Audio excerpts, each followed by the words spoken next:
It is that time of the week. Another episode of the ASUN Gameday podcast. I am William Hall, here ready to dive into some discussion on Atlantic Sun Conference men's and women's basketball. Patrick, how you doing? Doing great. Happy holidays to all that celebrate. Let's just get right to it. Over the past week, we had some solid wins from Jacksonville, North Alabama, North Florida, and Queens. I was definitely impressed. I got a chance to go see Jacksonville playing ETSU and North Florida playing UNCG last Saturday. Watching those teams separately in the same day got me more excited for conference play than I was before. I just can't wait to see our teams start actually on the floor against each other. Watching, Jacksonville and that defense that they have in person, it's solid. It's solid in North Florida. They've been at or near the top of everybody's kind of short list. I know where they were picked preseason, but they clearly have showed that they're one of the better teams. And I was really impressed by what I saw from them, and their guard play is great. As we know, birds of trey, that's what they do. They shoot, and when they're hitting those threes, it just opens so much up for that offense. And then they're cutting to the basket. They're moving a lot. I think that it's not a shock or not a surprise that North Florida is probably they're a good team. That's not where they just started off hot and then they kind of have fallen off. No, they've been consistent. I know they have a couple of losses that we could point out, say, hey, we wish we had that one back, but solid team. EKU bounced back from their loss to Pitt. They handled their business against Eastern Illinois. And how about the end of that Central Arkansas game? Now, it wasn't pretty over the last few minutes there, but I thought we were going into overtime. Just with I thought we were going to have a buzzer beater. We're going into OT. That did not happen. The Bears held on to win. That obviously was the last game of the ASUN SoCon, the scheduling alliance. It put a bow on that for the season. I think there were 20 games across, both conferences came together to play 20 games in non-conference. And I want to say that, just give a shout out to both leagues for coming together, getting that scheduling alliance done. We had some great games, some tight games, overtime games. I think for what it was planned out to be, I think it achieved that goal. We got our teams and their teams, a lot of great games, and looking forward to what we have on the docket next year. On the women's side, I think we need to take a minute to talk about EKU. They won 7 games in a row. At the time we were recording this, it's the program's longest winning streak since 2005. They're 8-1 against 9 Power 4 teams. Hey, they're there. The EKU is handling business, doing what they need to do. They've got a few games left. They just started an MTE, as I say, as of the time that we're recording this. They're in the mix. I know there was, and I don't want to say they've had the quiet season. I know we kind of talked about Central Arkansas a few weeks ago about maybe they were, that they hadn't played for a while and they kind of maybe ducked under the radar, so to speak. I think EKU is. I don't want to use the word. It's not an overachieving thing. I think it's that EKU is just handling its business and just getting it done.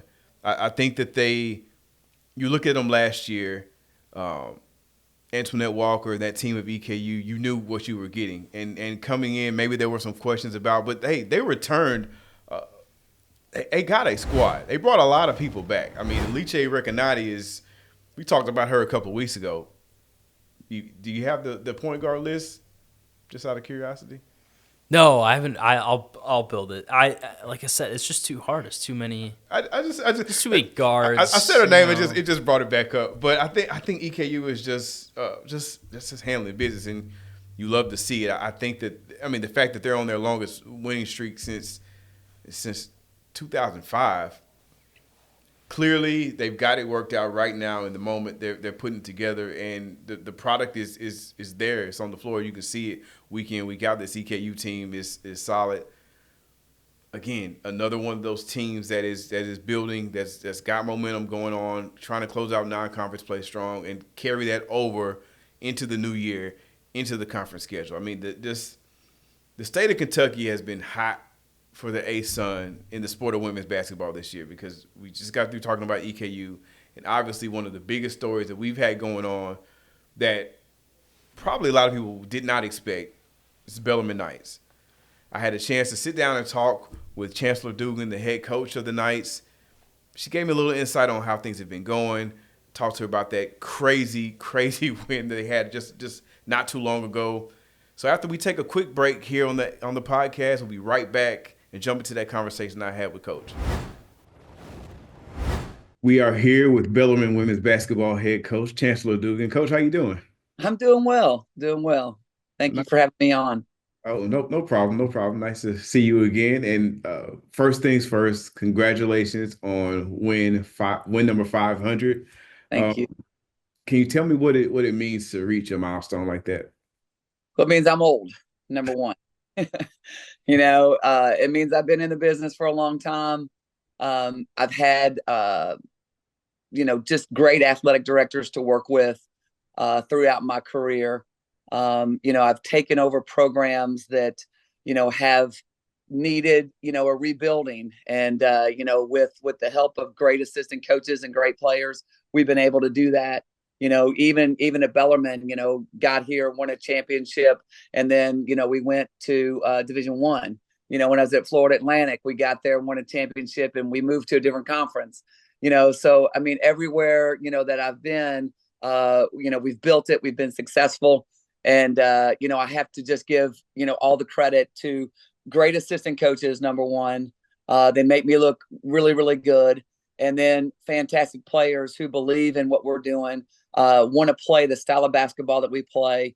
And, just great administrations, throughout my career. So going back to that game, not only was it historic for you as a coach, just the finish obviously was one of the most exciting finishes I've seen personally, and definitely this season. Just going back to the ending of that game, those last few minutes, what's going through your mind as all that's unfolding? I mean, we're down 11, going into the fourth, and we just couldn't get anything going. They great team. I mean, very well coached. Great players on that team. They played together, played hard, and credit to them. They pushed everything that they pushed us to the limit. But we've got some kids that are very gritty, and they just I said, hey, we got to go and we got to press them. And after we've been up and down, and I got old heads on this team. They're fifth, and some are sixth year. So. I mean, they're old out there, but boy, they bowed their neck and, just really, came at it and played so hard. We just, we knew we finally figured out that Aaron was the hot hand, and they just kept feeding her, and just kept feeding her. And I mean, whether she was taking off the dribble or hitting the three, we really had production, from everybody out there. But Aaron kind of took us on our back, a little bit, with a couple of those and-1s, and then obviously the 2 back-to-back threes. Yeah, it was a great finish. It wasn't the play that Clayton actually drew that up, my GA, but he didn't have enough time.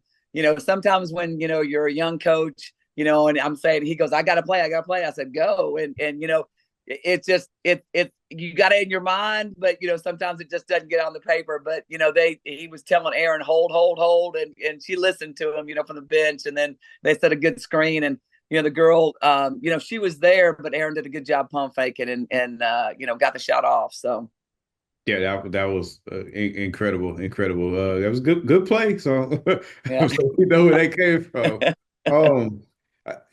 We all know we talked in the preseason that tip off about, the impact that you would get from Haley and from Hope this season. But talk to me about Erin, just this season so far, what you've got from her. How special has she been for this team? Just really compliments, them. She, she does so much other stuff than what they do, which is such a, I mean, they're very well versed. I mean, Haley takes it, as violently as I've ever seen. And I think that's the only word you can say.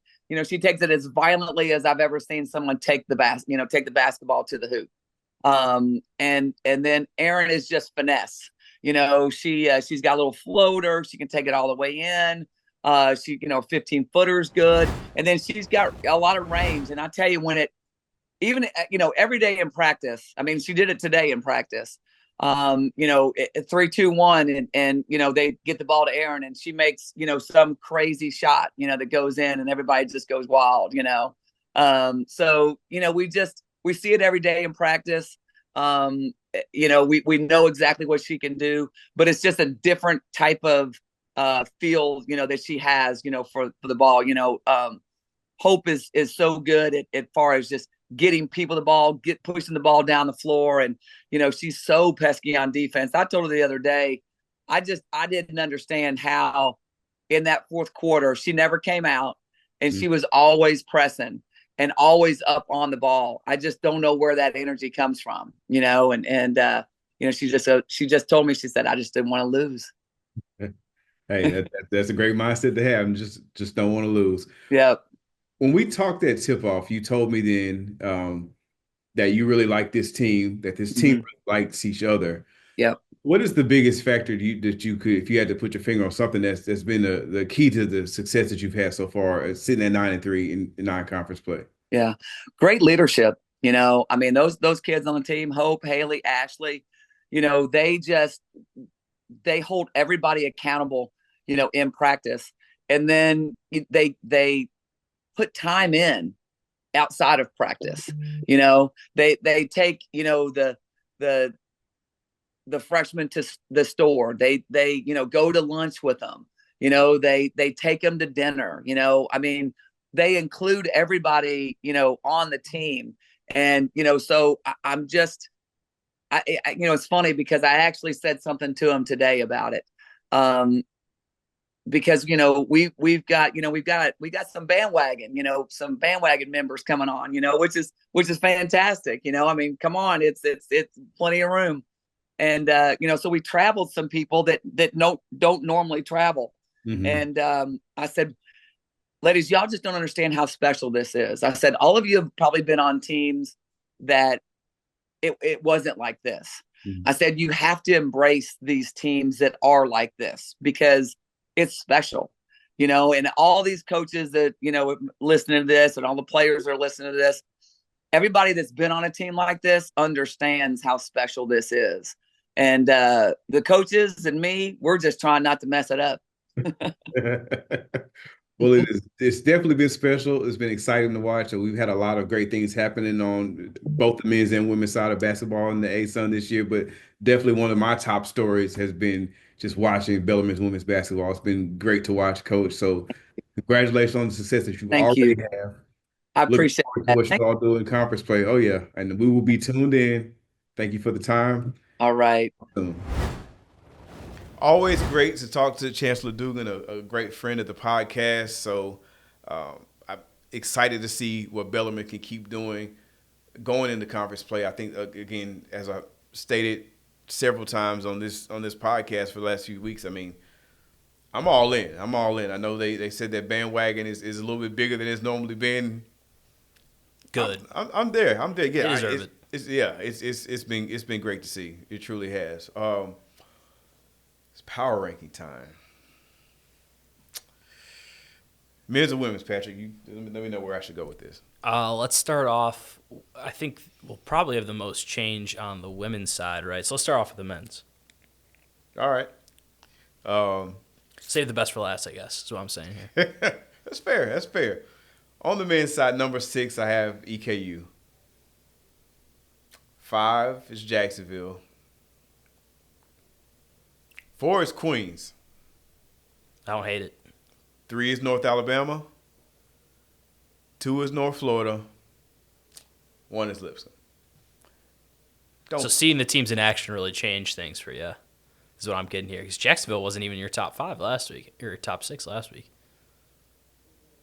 I mean, I think it's not just seeing. Well, it is seeing them. I saw wins. I could go. Yeah, so let's just tweak that. Seeing wins change things. Yes. I saw wins. I still think, I know they haven't played in a while, it's winding down breaks or whatever. I think Lipscomb still is there. I think I'm still in that North Alabama, North Florida, trying to decide which one I feel like is really not just this week. I'm solid with the week number 2. I'm just still waiting to see which one I feel like is going to be that number 2 overall. Could be neither one of them, but I think, obviously, Jakari Lane, Jalen Smith both had great weeks. It's funny, sitting in that game at North Florida, I was just kind of watching Smith play, and someone made a comment to me that reminded me of the game that Jakari Lane has. Just go down there and get a bucket.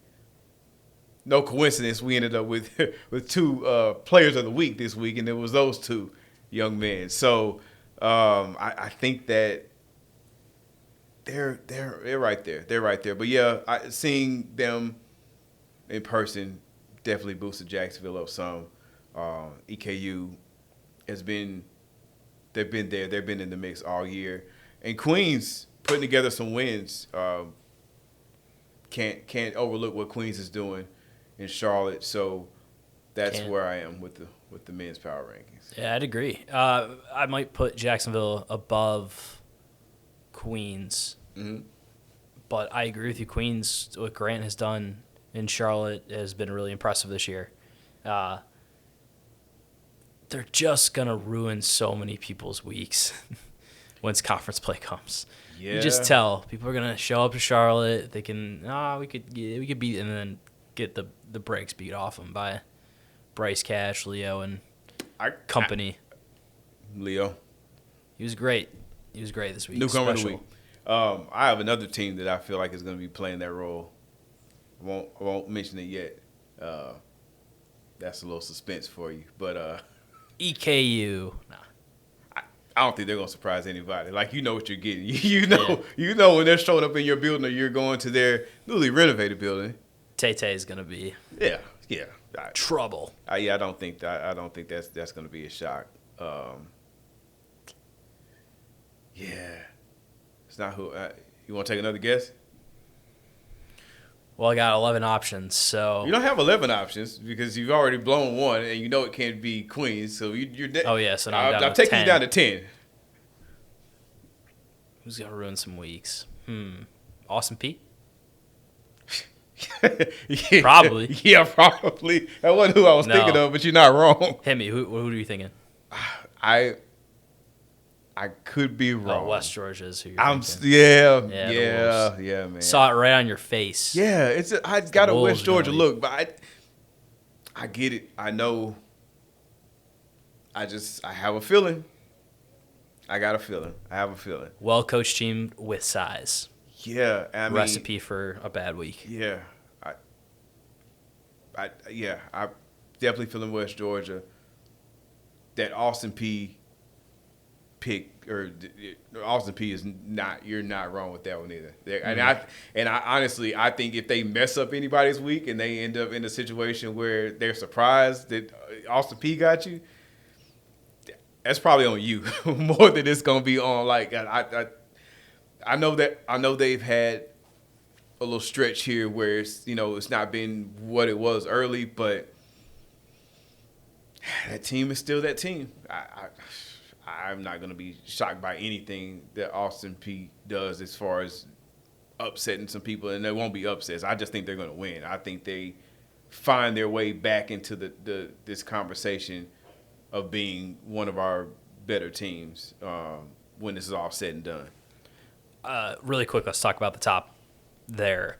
I think you had Lipscomb 1, North Florida 2. Neither team really played a team where you're like, wow, that team is really good that they beat.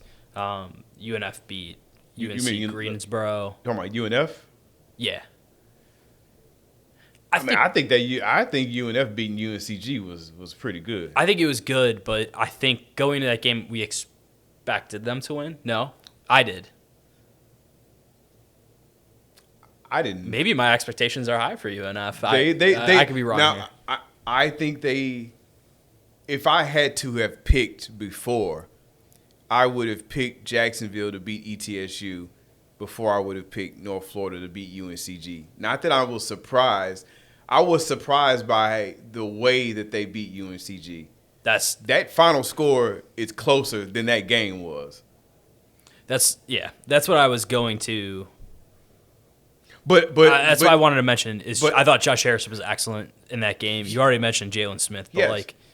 Man, do we have an extremely impressive freshman that deserves being talked about every week on this podcast. He had 19 points, 9 for 14 shooting, hit 1 3. Yeah, great stuff. And honestly, doesn't seem like he's like a typical scorer for a Driscoll squad, in my opinion. You think I'm off base on that? You mean because he's going in there and he's getting his buckets the hard way, so to speak? Yes.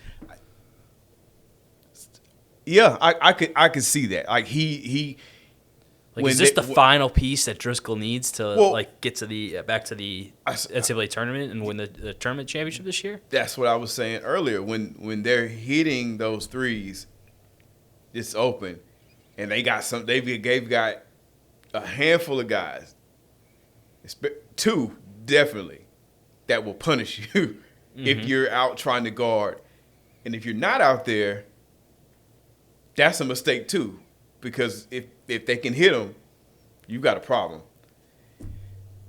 That's why they're up there where they are. That's why they're winning those games. I mean, that again, I going back to the UNCG game specifically, like I think that was a great win. It just the surprise was like how they did it. Like I could have seen it going either way. I probably if I had to pick one or the other. Obviously, we wanted both of them. We got both of them, so it was a great day. But I did not expect that. I mean, they were up by 20. Yeah. Like, I know that game ended up, 8 or 9 points, like the final score? Like, minute and a half. They dominated the game. Earlier, it was a 20-point game. And they just, they tightened it there at the end. Got it to single digits. Like, it was not as close as it looked based on that final score.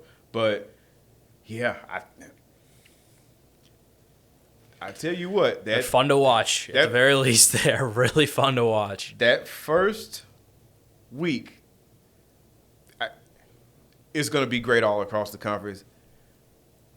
I'm going to be spoiled because I feel like we're getting locally here. There's going to be a great set of games we getting to watch that first week on the men's side. I mean, we're getting Lipscomb in town and Austin Peay in town to play North Florida and Jacksonville. All 4 of those teams at one point in time or the other have been talked about. They've all had great wins. They've all had great starts. I mean, you've got 3 of the 4 have power wins in the basketball world. You have Lipscomb doing that's a solid stretch of 4 games to start things off. And luckily we're here. That's why I said we're kind of spoiled because we're going to get a chance to go check it out because just going to drop this out there right now. January 4th at historic Swisher Gymnasium, we'll be doing a live version of the ASUN Gameday podcast right before Austin Peay is hosted by the Jacksonville Dolphins. Just want to put that out there right now. Just a quick spoiler on that. But, I mean, that's just – but the day before – well, not 2 days before, that Thursday, January 2nd, we got lists from Jacksonville, Austin Peay, North Florida. So – and that's just those games that are happening in this city on the men's side. I mean, we'll get there. Women's basketball power rankings. Yep, let's hit it. North Alabama is 6. Jacksonville 5. FGCU is 4. Central Arkansas 3. Bellarmine 2. EKU is 1. Oh, brother. What? You want to put Bellarmine at number 1 again this week? Why would they be 1 over EKU, who hasn't lost? Okay, fair. Bellarmine does have the loss, but I mean power ranking. You want to talk about the most exciting wins of the week? They didn't have a win this week. Oh, I'm sorry. I mean, I'm thinking about last week. My bad. It's My bad. No, you're right. It's not irrelevant, but EKU is. Hey, I welcome the questions. Hey, you can question. Hand it. up. I was wrong. You can question it. I question things all the time. I still have the Aaron Toller back-to-back threes stuck in my head, so I'm like Bellarmine all the way. It was great. It was great. Hey, it's just my power rankings. Some people think things are good. Some people think things are need to be questioned. I got a lot of questions. I question things all the time. When I was a kid and I go out for Halloween and I get my candy and I got Tootsie Rolls in the bag, I'm questioning that. Why'd you give me that? I'm not a fan. That's just me. It's just a personal thing that I do. I think EKU right now. This is power rankings today. EKU on that winning streak. I'm putting them number 1. Okay, so I'm kind of right. The last week, we could count the Chattanooga win as this week, just because last week's power ranking came out at 1:00 before the game started. No, I know where you're going, so you're not wrong. The Indiana loss happened as well, but we're gonna forget about that. Aaron Toller threes are what are stuck in my mind, so that's why. But you are correct. EKU didn't lose this week, so they deserve it. I was wrong. You're not wrong. It's just a difference of opinion. I did want to mention EKU because I felt like that game against Indiana State, and Indiana State hasn't been amazing this year, was kind of the perfect game for them. Yeah. They had 4 scorers in double digits. They also had not beat that team before. Really? It was a big win.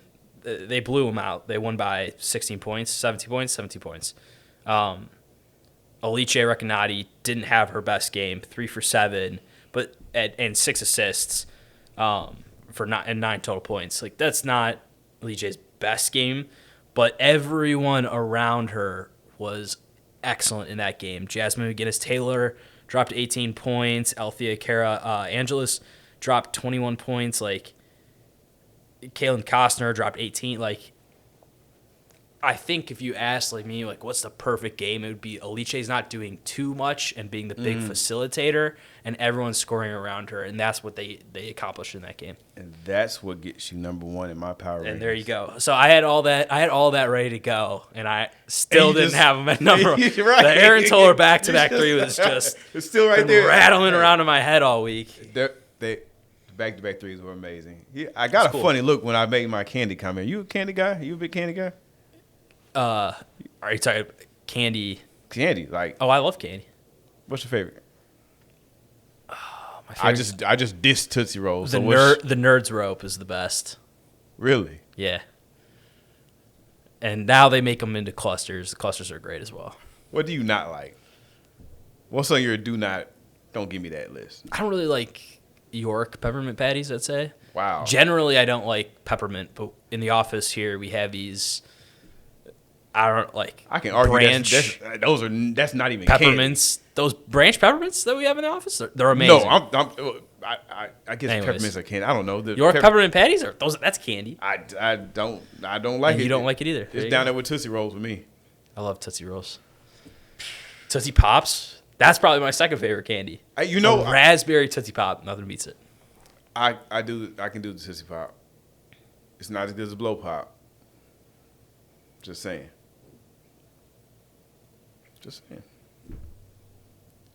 Matchups to watch. All right. I thought this was going to be a segue into UNA and Candy Whitaker.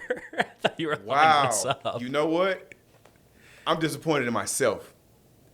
That's not where I was going. I'm going to save that, though. I'm gonna put that in the bag. There you go. I'm going to pull that out later. That was a good one. I wasn't going there, but number 6 in the power ranking. Shout out to UNA. Yeah, we'll close that loop. There's not a whole lot going on this weekend. I mean, teams are getting ready to go on the break. We do have Jacksonville on the road at Florida State on Thursday. FGCU closes out non-conference play with North Carolina A&T and ETSU, trying to put together some wins before the break because they did lose to Montana State recently. I want to see how Queens does against Gardner-Webb on Friday. The roads have been off for about a week after losing to Western Carolina, so I know they like to, get some wins, get a win, and be above 500 heading into conference action. Then on the men's side, Thursday night, we got North Alabama hosting Charleston Southern. I think that's a great chance for UNA to close out non-conference action with a win. We also have a handful of P4 opponents on the slate this weekend. We've got UNF at number 7, Florida, Queens at number 17, Ole Miss, Austin P at Vandy, Bellarmine at Colorado, Jacksonville at UCF, Central Arkansas at Oklahoma. Look, I love to end the year with a bang, get another upset victory or 2 or 3. I'll take what I can get. But we got a lot of games here coming up this weekend that are bigger games. On the whole, it's winding down. Teams are taking a break. We're also going to take a break from the ASUN Gameday podcast. So everybody, enjoy your holidays. Enjoy your family. Enjoy a break if you got a break from work. I got 2 weeks off from work, so I'm taking it in. Patrick, what got any big plans? Just going back home to Chicago, and then might go see a football game in between. Then we'll see. I will do as little as possible. I'm gonna see a bunch. Watch, I can't wait. We talk about this every week. I'm so sorry to our listeners. Probably so bored. I cannot wait for conference play. I wasn't even gonna say it this week. I am so excited for it. I'm gonna come home after a week away in Chicago and immediately be at an ASUN basketball game. So that's exciting. That is exciting. Okay, I'll say it. I can't wait to conference play. I cannot wait. It's coming soon. We'll see you in a couple of weeks right back here on the ASUN Gameday podcast.